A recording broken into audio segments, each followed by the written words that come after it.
అపోస్తలుడైన పౌలు రోమీయులకు రాసిన పత్రిక 5వ అధ్యాయం 5వ వచనం.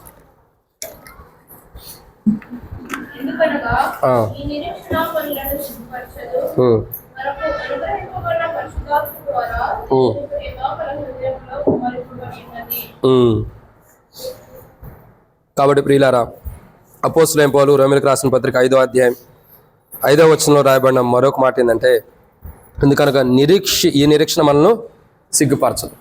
ఎవరి ఎదుట మనం సిగ్గుపడబోతున్నామంటే నిరీక్షణ లేని వారి ఎదుట. ఎవరి ఎదుట? నిరీక్షణ లేని వారి ఎదుట. ఒకరోజు మన జీవితం మొత్తం కూడా, ఒకరోజు మనం జీవించిన జీవితం అంతటిని బట్టి కూడా నిరీక్షణ లేనటువంటి ప్రజల ఎదుట మనం సిగ్గుపడబోతున్నాం. ఈ నిరీక్షణ మనల్ని సిగ్గుపరచదు, కానీ మనం నిరీక్షణ లేని అనుభవము అంటే ప్రభు కొరకే వేచి ఉండే అనుభవం, ప్రభు కొరకే ఎదురు చూసే అనుభవం, ప్రభు గొప్ప కార్యాల కొరకు ఎదురు చూసే అనుభవం, ప్రభు నిమిత్తమై నిరీక్షణ కలిగిన లేని జీవితాన్ని కలిగి ఉన్నప్పుడు ఒకరోజు నిరీక్షణ లేని వారి ఎదుట మనం ఏం చేయబడుతున్నాం? సిగ్గుపడబోతున్నాం. ఇది వాస్తవం. ఓరోజు వాస్తవం జరగబోతుంది. నిరీక్షణ లేని వారి ఎదుటికి మనం వెళ్ళినప్పుడు వీళ్ళందరూ ఎక్కడ ఉంటున్నారు చెప్పండి? మొట్టమొదటిగా ఎవరు? భూ సంబంధమైన వాటి మీద మనసు పెట్టిన వారు కానీ, 2 దేవుని గురించిన జ్ఞానం లేని వారు కానీ, 3 వాక్యం నమ్మని వారు కానీ, 4 విశ్వాసం లేని వారు కానీ, 5 నిరీక్షణ లేని వారు. వీళ్ళందరూ ఎక్కడ ఉంటున్నారు? నరకంలో ఉంటున్నారు. వీళ్ళందరూ ఎక్కడ ఉంటున్నారు? నరకంలో. ఒకరోజు మన జీవితము నిరీక్షణ లేని వారి దగ్గరికి వెళ్ళినప్పుడు, నిరీక్షణ లేని వారి ఎదుటికి మన జీవితం వెళ్ళినప్పుడు సిగ్గుపడతామంట. నిరీక్షణ లేని వారు అంటారంట ఒకరోజు. ఏమనొచ్చు? ఏంటి మీరు నిరీక్షణ కలిగి విశ్వాసం కలిగి ప్రభు అని చెప్పి మీరు జీవించారు కదా భూమి మీద, ఇదేంటి నరకానికి వచ్చారు? మీరేంటి నరకానికి వచ్చారు? నిరీక్షణ లేని వారి ఎదుటికి మనం వెళ్ళి సిగ్గుపడబోతున్నాం. మనం నమ్మిన నిరీక్షణ అయితే మనం సిగ్గుపరచదు. మనం నిరీక్షణ కోల్పోయినప్పుడు నిరీక్షణ లేని వారి ఎదుటికి వెళ్ళి సిగ్గుపడబోతున్నాం. ఎంత బాధాకరమైన విషయం ఆలోచించండి. మనం నిరీక్షణ కలిగి ఉండాలి. మనం ఈ నిరీక్షణ వలన సిగ్గుపరచదు అని అపోస్తలుడైన పౌలు రోమీయులకు రాసిన పత్రిక 5వ అధ్యాయం 5వ వచనంలో అంటాడు. ఈ నిరీక్షణ మనల్ని సిగ్గుపరచదు. ఏ నిరీక్షణ అయితే మనల్ని సిగ్గుపరచదో, ఇప్పుడు మన జీవితాలు ఏంటి? నిరీక్షణ విషయంలో సరైన జీవితం కలిగి ఉండనప్పుడు నిరీక్షణ లేని వారి ఎదుట మనం సిగ్గుపడబోతున్నాం. అంటే ప్రభు కొరకు ఎదురు చూడని వారి ఎదుట, ప్రభు మీద నమ్మకం లేని వారి ఎదుట, ప్రభు కొరకై నిరీక్షణ లేని వారి ఎదుట ఓ రోజు మనం సిగ్గుపడబోతున్నాం. కాబట్టి అలా సిగ్గుపడకూడదంటే మనం ఏం చేయాలి? ఇప్పుడు చెప్పండి. నిరీక్షణ లేని వారి ఎదుట సిగ్గుపడకూడదంటే లవోదికయ కూడా ఇదే చెబుతున్నాడు. భూ సంబంధమైన వాటి మీద మనసు పెట్టిన వారు కానీ, దేవుని గురించి జ్ఞానం లేని వారి ఎదుటి కానీ, ఇంకా చూసిన లేఖనములు అంటే వాక్యం నమ్మని వారి ఎదుటి కానీ, ఇంకా విశ్వాసం లేని వారి ఎదుటి కానీ, నిరీక్షణ లేని వారి ఎదుటి కానీ నువ్వు సిగ్గుపడకూడదు. అలా సిగ్గుపడకూడదంటే నువ్వేం చేయాలా?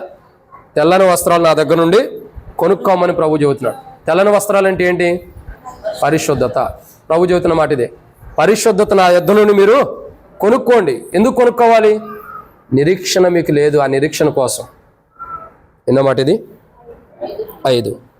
5వ మాట, నిరీక్షణ లేని వారి ఎదుటి మనం సిగ్గుపడకుండా ఉంటాను కొరకై తెల్లని వస్త్రాలు మనం కొనుక్కోవాలి. ఇక 6వ విషయాన్ని చూద్దామండి.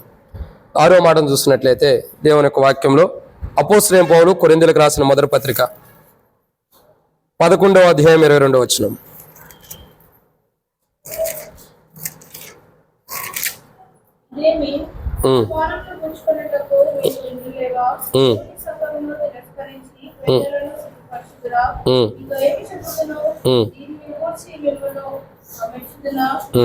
చాలా. కాబట్టి ఎన్నో మాట ఇది? 6. మొట్టమొదటిగా చాలా తొందరగానే వచ్చేసినట్టుంది వర్తమానం. మొదటిగా ఎటువంటి వారి ఎదుట మనం సిగ్గుపడబోతున్నాము? భూ సంబంధమైన వాటి ఎదుట మనసు పెట్టిన వారు. 2 దేవుని గురించిన జ్ఞానం లేని వారి ఎదుట. 3 లేఖనం అంటే వాక్యాన్ని నమ్మని వారి ఎదుట. 4 విశ్వాసం లేని వారి ఎదుట. 5 నిరీక్షణ లేని వారి ఎదుట. ఇక 6వదిగా మనం చూసినట్లయితే, అంటే అట్లా సిగ్గుపడకూడదంటే వాళ్ళ ఎదుట మనం ఇప్పుడు ఏం చేయాలా? తెల్లని వస్త్రాలు కొనుక్కోవాలి. అదే పరిశుద్ధత. ఎవరు 6వదిగా మనం చూసినట్లయితే, సంఘమును, దేవుని సంఘమును తిరస్కరించి పేదలను సిగ్గుపరచుదురా. దేవుని సంఘమును తిరస్కరించి. సో ఎవరి ఎదుట మనం సిగ్గుపడబోతున్నాము అంటే ఎవరు ఎదుట? దేవుని సంఘమును తిరస్కరించిన వారి ఎదుట. దేవుని సంఘం ఏదైతుందో, సార్వత్రిక సంఘం ఏదైతుందో, ప్రభు రక్తం ద్వారా కడగబడిన సంఘం ఏదైతుందో, ప్రభు రక్తం ద్వారా కొనబడిన సంఘం ఏదైతుందో, ఆ సంఘం ఎదుట, ఆ సంఘాన్ని తిరస్కరించిన వారి ఎదుట మనం సిగ్గుపడబోతున్నామంట. ఎంత బాధాకరమైన విషయం కదండి. సార్వత్రిక సంఘము అంటే స్వరక్తము ద్వారా సంపాదించిన సంఘమును తిరస్కరించి, అంటే మన గురించి మాట్లాడుతున్నాడు, మీరు అలా చేస్తారా, అలా చేస్తారని. కానీ సార్వత్రిక సంఘాన్ని తిరస్కరించిన వారు ఉండారు. సంఘమును తిరస్కరించిన వారు లేరా? ఉండారు. ప్రభు రక్తం ద్వారా కడగబడినటువంటి అనుభవం ఉన్న సంఘమును తిరస్కరించిన వారు చాలామంది ఉంటారు. ఓ రోజు వాళ్ళ ఎదుట మనం సిగ్గుపడబోతున్నాం. ఎవరు? అది ఎంత దారుణమైన విషయమో చూడండి. దేవుని యొక్క సార్వత్రిక సంఘాన్ని తిరస్కరించిన వారి ఎదుట సిగ్గుపడబోతున్నాం. ఎంత బాధాకరమైన విషయం చూడండి, ఎంత దుఃఖకరమైన విషయం చూడండి. నిజంగా దేవుని మందిరం ఏంటి, దేవుని సంఘం ఏంటి, ప్రభు మన కొరకై స్వరక్తం కార్చి తన సంఘముగా చేయడం కొరకు ఆయన ఏ రక్తాన్ని అయితే కార్చాడు, ఏ రక్తాన్ని అయితే మన కొరకు దారగా పోసాడు, ఆ రక్తము ద్వారా కడగబడినటువంటి సంఘము క్షేమము మేలును పొందింది, పరిశుద్ధత కలిగింది. కానీ ఒకరోజు ఎవరి ఎదుట మనం సిగ్గుపడబోతున్నాం? స్వరక్తం ద్వారా సంపాదించిన సంఘమును తిరస్కరించిన వారి ఎదుట మనం సిగ్గుపడబోతున్నాం. ఇది చాలా విచిత్రమైన విషయం.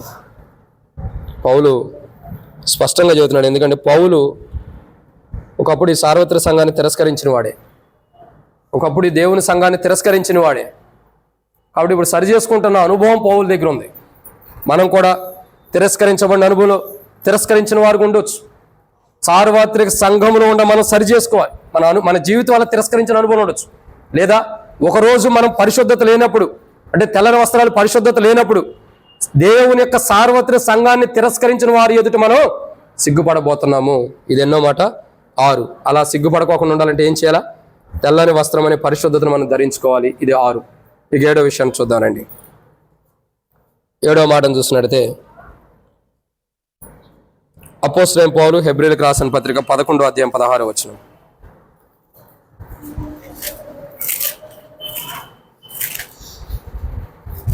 అపోస్తలుడైన పౌలు హెబ్రీయులకు రాసిన పత్రిక 11వ అధ్యాయం 16వ వచనం.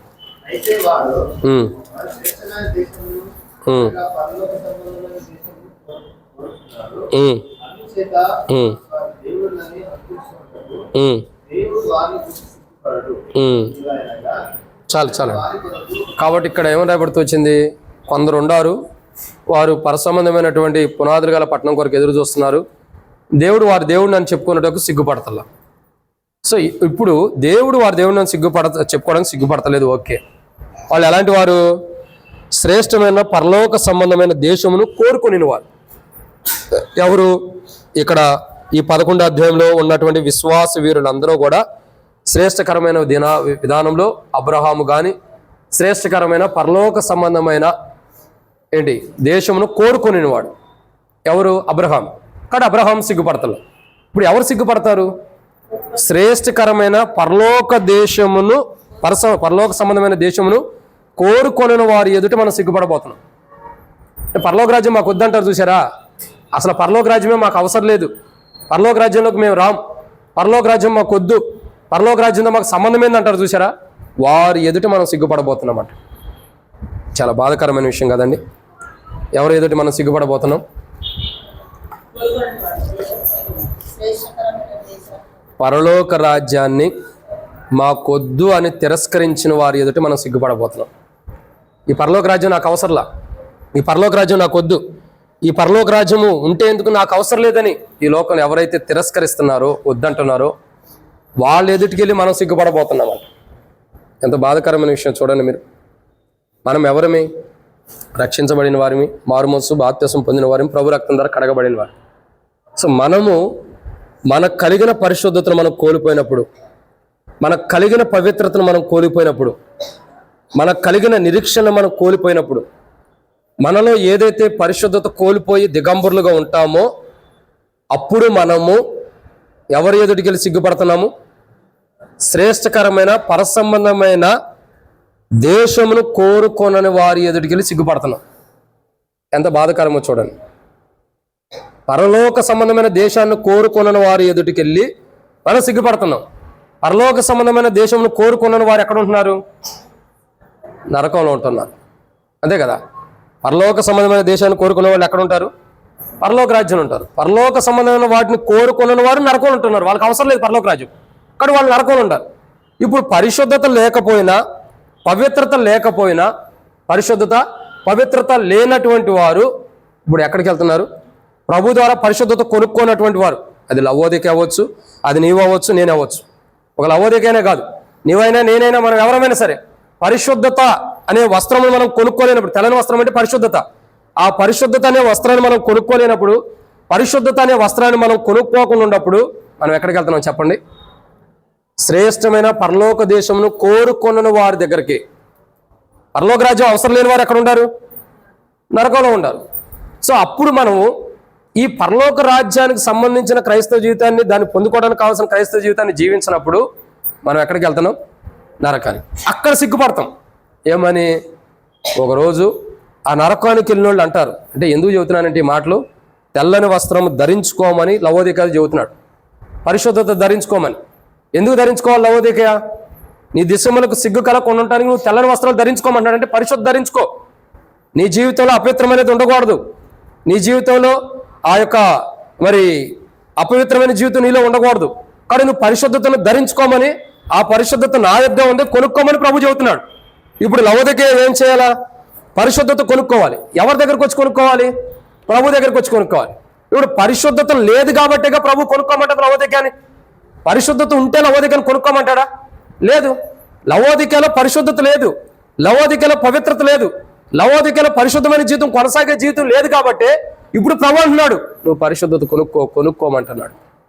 ప్రియులారా, మనం అందరం కూడా ఒకటి గమనించాల్సింది ఏంటంటే, లవోదికలాగుండా మనం ఓ రోజు లవోదిక సిగ్గుపడబోతుంది. ఎవరి ఎదుట చెప్పండి? లవోదిక ఎవరి ఎదుట సిగ్గుపడబోతుంది? భూ సంబంధమైన వాటి మీద మనసు పెట్టిన వారి ఎదుట. 2, లవోదిక ఎవరి ఎదుట సిగ్గుపడబోతుంది? దేవుని గురించిన జ్ఞానం లేని వారి ఎదుట. 3, లవోదిక ఎవరి ఎదుట సిగ్గుపడబోతుంది? వాక్యాన్ని నమ్మని వారి ఎదుట. 4, లవోదిక ఎవరి ఎదుట సిగ్గుపడబోతుంది? విశ్వాసం లేని వారి ఎదుట. 5, లవోదిక ఎవరి ఎదుట సిగ్గుపడబోతుంది? నిరీక్షణ లేని వారి ఎదుట. 6, లవోదిక ఎవరి ఎదుట సిగ్గుపడబోతుంది?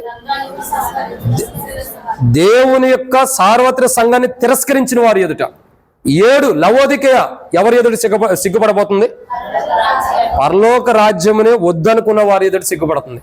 అసలు లవోదిక 7 అంతల అనుభవం కలిగిన వారి ఎదుట ఎందుకు సిగ్గుపడుతుంది అని అంటే, ప్రకటన గ్రంథం 3వ అధ్యాయం ముగిచ్చేస్తున్నాము. ప్రకటన గ్రంథము 3వ అధ్యాయం. ప్రకటన గ్రంథం 3వ అధ్యాయం 18వ వచనం. నీవు ధనవృద్ధి చేసుకున్నట్లు అగ్నిలో పుటం వేయబడిన బంగారమును నీ దిశమెల సిగ్గు కలగుకున్నట్లు ధరించుకున్నట్టు తెల్లని వస్త్రములను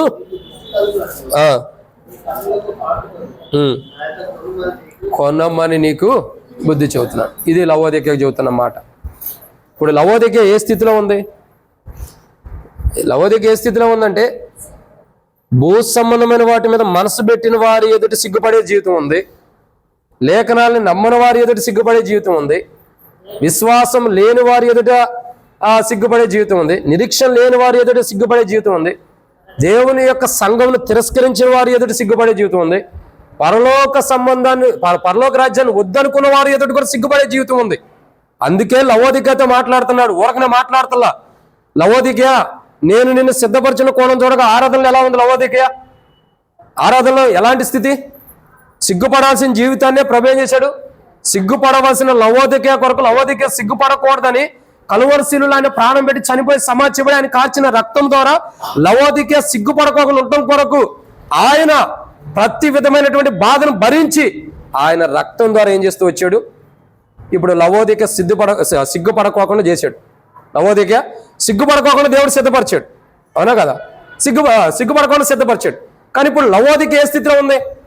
ఒకసారి సిగ్గుపడకోకుండా సిద్ధపరచబడిన లవోదిక, ఒకసారి పరిశుద్ధ వస్త్రములు, తెల్లని వస్త్రములు ధరింపజేయబడినటువంటి లవోదిక ఇప్పుడు దాన్ని కోల్పోయింది. ఆ పరిశుద్ధత మనలో ఉంటేనే మనకు సిగ్గు కలగదు. తెల్లని వస్త్రాలు అది లేనప్పుడు మనకేం జరుగుతుంది? సిగ్గు కలదు. ఇందుకని లవోదికతో మాట్లాడుతున్నాడు. నువ్వు ఎలాంటి వారు అంటే నా స్వరక్తం ద్వారా సంపాదించబడిన సంఘములో చేర్చబడిన వారు. నీ కొరకు నేను స్వరక్తాన్నే కార్చా, నీ కొరకు నా రక్తాన్ని చిందించా. ఎందుకంటే నువ్వు సిగ్గుపడవలసిన జీవితాన్ని మార్చి నీకు తెల్లని వస్త్రాలు పరిశుద్ధత ఇచ్చి నేను పరలోక రాజ్యంలో తీసుకెళ్ళడానికి. కానీ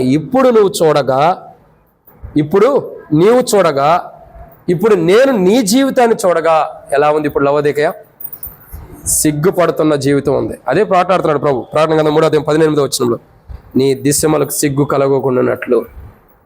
ఒకప్పుడు లవోదిక సిగ్గుపడకూడదని లవోదిక కొరకు ప్రాణం పెట్టి చనిపోయి తిరిగి లేచాడు. కానీ ఇప్పుడు లవోదిక ఎలా ఉంది చెప్పండి? ఇప్పుడు లవోదిక ఎలా ఉంది?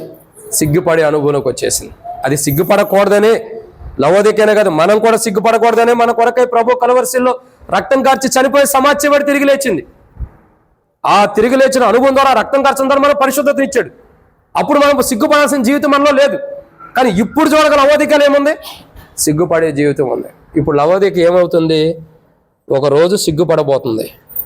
అందుకే అంటాడు లవోదిక, నువ్వు చాలా విలువైన దానివి, నువ్వు చాలా శ్రేష్టకరమైన దానివి. కానీ ఈ నిరీక్షణ లేనివారు, విశ్వాసం లేనివారు, ప్రభువుని ఎరగని వారి ఎదుట నువ్వు సిగ్గుపడకూడదు.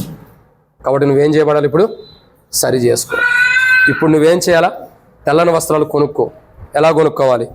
నా దగ్గరకు రా. నా దగ్గరకు వచ్చేసి ప్రభు నేను పాపిని, నన్ను క్షమించని నువ్వు అడిగి నీలో ఏదైతే పరిశుద్ధత కోల్పోయిన అనుభవం ఉందో దాన్ని సరి చేసుకుని నేను ఇస్తానంటున్నాడు. రండి ప్రభు దగ్గరికి వచ్చి ప్రార్థన చేసుకుందాం.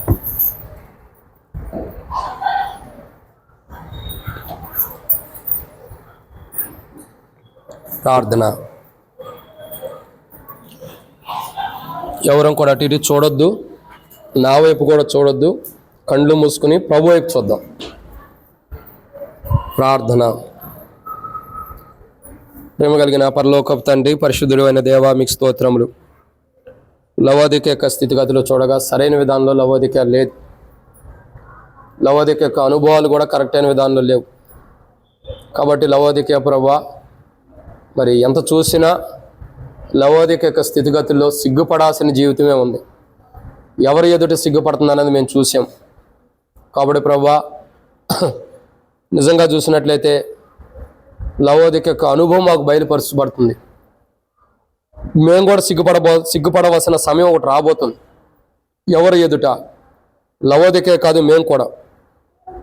దేవా, దేవుని సంఘమును తిరస్కరించిన వారి ఎదుట, నిరీక్షణ లేని వారి ఎదుట, విశ్వాసం లేని వారి ఎదుట, దేవుని గురించిన జ్ఞానం లేని వారి ఎదుట, ప్రభా, 7 అనుభవం కలిగిన వారి ఎదుట మేము ఒకరోజు సిగ్గుపడబోతున్నాం. కారణం ఏంటంటే మేము సిగ్గు కలక్కోకుండా ఉండటానికి మేము తెల్లని వస్త్రాలు ధరించుకోవాలి. పరిశుద్ధత మాలో లేదు. కాబట్టి ఒకరోజు మేము సిగ్గుపడవలసిన సమయం రాబోతుంది. తండ్రి, ఆ రోజు సిగ్గుపడే సమయం రాకమునిపే ఈరోజే మమ్మల్ని మేము సరి చేసుకుంటున్నాం. ఈరోజే మా జీవితాలు మీ ఎదుటికి సరి చేసుకుంటున్నాం. ప్రభా, నన్ను క్షమించండి. నిజంగా దేవా, 7 అనుభవం కలిగిన వారి ఎదుట నేను సిగ్గుపడకూడదు. నా జీవితం ఎంతో క్షేమకరమైంది. నేను సిగ్గుపడకూడదనే నీవు కలువరిశిల్లో నీ ప్రాణాన్ని పెట్టి రక్తం కార్చి చనిపోయి సమాధి తిరిగి లేచావు.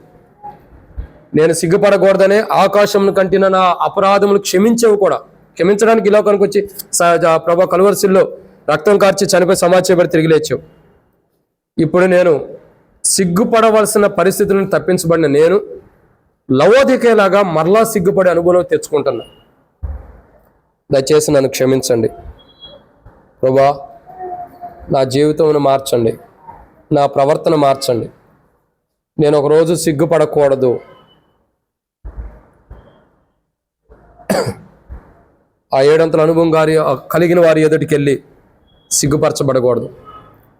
పరలోక రాజ్యం వద్దనుకుంటున్న వారు, దేవుని సంఘమును తిరస్కరించిన వారు, దేవుని యొక్క జ్ఞానం లేనివటువంటి వారు, నిరీక్షణ లేనివారు, విశ్వాసం లేనివారు, లేఖన భాగాల్ని నమ్మనటువంటి వారి ఎదుటికెళ్ళి నేను సిగ్గుపడకూడదు. వాళ్ళున్న ప్రాంతమే నరకం, వాళ్ళున్న ప్రాంతమే నిత్య నరకాగ్ని. ప్రభా, ఆ ప్రాంతంలోకి వెళ్ళి నేను సిగ్గుపడకూడదు. ఎందుకంటే పరిశుద్ధత లేకపోతే, పవిత్రత లేకపోతే నేను కూడా వారితో పాటే నరకంలో ఉంటా. తద్వారా ఒకరోజు వాళ్ళు మమ్మల్ని చూసి, వీళ్ళు దేవుని బిడ్డలు, దేవుని మందిరానికి వెళ్ళారు, ప్రార్థనకి వెళ్ళారు, చర్చికి వెళ్ళేవాళ్ళు, బలలో పాల్గొనేవాళ్ళు, వీళ్ళు కూడా పరిశుద్ధతను కోల్పోయారు కాబట్టి నరకానికి వచ్చారని మమ్మల్ని అన్నప్పుడు మేము సిగ్గుపడాలి ప్రభువా. ఆ రోజు సిగ్గుపడే, ఆ మనుషుల ద్వారా వచ్చే మాటలను బట్టి సిగ్గుపడే కంటే ఈ రోజే మేము సిగ్గుపడాల్సిన విషయాల్లో సిగ్గుపడుతున్నాం. ప్రభువా మమ్మల్ని క్షమించండి. పరిశుద్ధతను కోల్పోయాం, పవిత్రతను కోల్పోయాం, మా జీవితాలు బాగోలేదని ఒప్పుకుంటున్నాం. క్షమించి మీ రక్తంతో కడిగి పరిశుద్ధపరచమని, మా జీవితాలు మీకు మహింకరంగా ఉండేలాగా సిద్ధపరచమని, ఏదైతే పరిశుద్ధత మేము కొనుక్కోవాలని మీరు హెచ్చరిస్తున్నారో, ఏ పరిశుద్ధతనైతే మేము దిశమల మీద సిగ్గు కలగకుండా ఉండటానికి ధరించుకోవాలో, ఏదైతే కోల్పోయామో పరిశుద్ధతని, దాన్ని మాకు తిరిగి ఇవ్వండి ప్రభువా. మీ రక్తం ద్వారా మేము కోల్పోయిన వారమే, తప్పిదములు కలిగిన వారమే, పొరపాట్లు కలిగిన వారమే. క్షమించి మీ రక్తంతో కడిగి కోల్పోయిన పరిశుద్ధతను మరలా తిరిగి మాకు అనుగ్రహించమని, ఈరోజు పరిశుద్ధత లేని క్రైస్తవుడిగా, పరిశుద్ధత లేని విశ్వాసిగా, పరిశుద్ధత లేని దేవుని బిడ్డగా నేను ఎక్కడుండా, నాకు కలిగిన పరిశుద్ధతను అంతా కూడా నేను అపవిత్రమైన జీవితాన్ని బట్టి పోగొట్టుకున్నా. ఒకరోజు నేను సిగ్గుపడబోతున్నా. అలా సిగ్గుపడకూడదంటే ఈ రోజు మీరు నన్ను హెచ్చరించారు ప్రభువా. నేను పరిశుద్ధత అనే తెల్లని వస్త్రాలు కోల్పోయిన తెల్లని వస్త్రాలు మళ్ళీ నీ దగ్గరకు వస్తున్నా, బుద్ధి తెచ్చుకున్నా. నాకు తెల్లని వస్త్రాలు పరిశుద్ధత ధరింపజేయ ప్రభువా. యేసు ప్రభువుని ప్రార్థిస్తున్నాను తండ్రి, ఆమేన్. ఇట్లాంటి ప్రార్థన అనుభవం సరి చేసుకుందాం. అటు ఇటు చూడొద్దు. సిగ్గుపడాల్సిన విషయాలు లేదా దేవుని ఎదుట సిగ్గుపడే విషయాలు కానీ మనలో దేవుడు చూపిస్తుంటే సరి చేసుకుందాం. సరి చేసుకొనబడిన అనుభవంలో ప్రభు యొక్క బలలో మనం పాల్గొందాం. ఎవరు కూడా అటు ఇటు చూడొద్దు. విలువైన సమయం, మనల్ని మనం పరీక్షించుకుందాం. చాలా విలువైనటువంటి సమయం ఇది. ప్రియుడా, ఏడంతల అనుభవం కలిగిన వారి ఎదుటికి నువ్వు వెళ్ళి సిగ్గుపడకూడదంటే ఇక్కడే నీ పరిశుద్ధతను కొనుక్కో. ఇప్పుడు ప్రభు బల్ల, ఈ దేహం, ఈ రక్తం నీకు ఇరవబడింది. ఈ దేహం నలగొట్టబడి, విరగొట్టబడి, చిందించబడిన ఈ రక్తం దేని కొరకంటే ఒకరోజు మనం సిగ్గుపడకూడదనే, తెల్లని వస్త్రాలు మనకు ధరింపజేయటానికి, పరిశుద్ధత మనకు ధరింపజేయటానికి, పవిత్రమైన జీవితం మనకు ధరింపజేయటానికే ఈ ప్రభు యొక్క దేహం, ప్రభు యొక్క రక్తం. ప్రభు మనతో మాట్లాడుతున్నప్పుడే సరి చేసుకో. యేసు ప్రభువా, నేను పరిశుద్ధతను కోల్పోయినయ్యా. దేవా, నాకు ఆ పరిశుద్ధతని, నాకు ఆ పవిత్రతని, కోల్పోయిన పరిశుద్ధత అంతా తిరిగి తీసుకురా ప్రభు అని ప్రభు దగ్గరికి రా. ప్రభు ఇస్తాడు. కొనుక్కో. ప్రభు దగ్గరికి వచ్చి ప్రభు వల్ల పాల్గొను. అదే కొనుక్కోవటం. సరైన విధంగా సరి చేసుకో. తప్పులు ఒప్పుకో, పొరపాట్లు ఒప్పుకో. ఏదైతే పరిశుద్ధతను కోల్పోయిన జీవితం మనలో ఉంది దాన్ని సరి చేసుకుని ప్రభు ఇది నేను కోల్పోయినని ఒప్పుకో. అదే నువ్వు కొనుక్కున్నట్టు విధానం. తద్వారా ఈ బలలో పాల్గొని సరి చేసుకుని తెల్లని వస్త్రానికి ధరింపజేయబడతాయి. అటు అనుభవం మనం ధరింపజేయబడిన అనుభవం ప్రభు మనం తీసుకొచ్చినట్టు సాయం చేయను గాక. ఆమేన్. అందరూ ప్రార్థనలో ఉండండి. నా వైపు చూడొద్దు.